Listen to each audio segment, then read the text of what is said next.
What is to stop this openly pro-choice president from reversing himself on this? We've seen him reverse himself on the other deals that were offered to get senators' votes in connection with this bill. What is to stop him from reversing himself on this executive order now that he's got your vote? Well, that's why we've asked for it to be public. We will have a public signing of this document. The Senate deals were public too. I know, and you're right, Megan.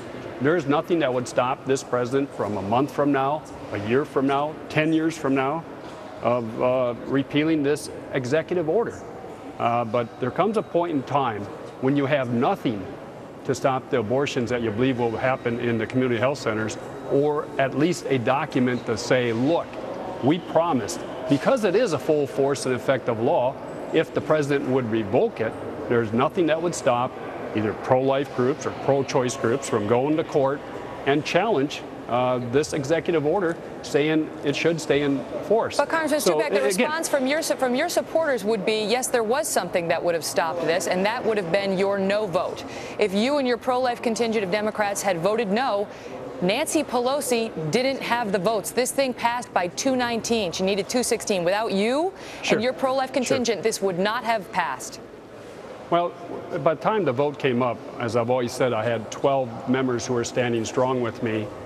We didn't have 12 members by the time we got to the end of the vote. You had 4. Probably about 4. You're right. But so you killed a bill, and we do not have health care. As you know, I've always said I want to see health care for the nation.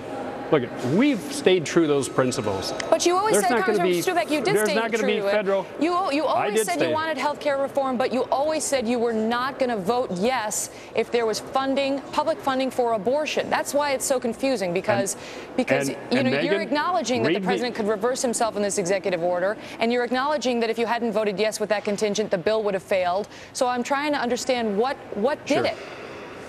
Megan, whether it's an executive order or even a statute, the next Congress, even this Congress, can overturn a law in the next 6 months. I mean, the only option you had was leave the Senate language or strengthen it to prevent abortions under an executive order. That's what we did. We stayed true to those principles. Or vote no. And when we got the executive order, the 3 pages that very clearly says Hyde stays in effect. The Hyde language of no public funding for abortion stays in effect. That 1 in the hand is always better than 2 in the bush. And in this case here, we stayed true to the principle, and at the same time, America won with a health care bill that will help them out.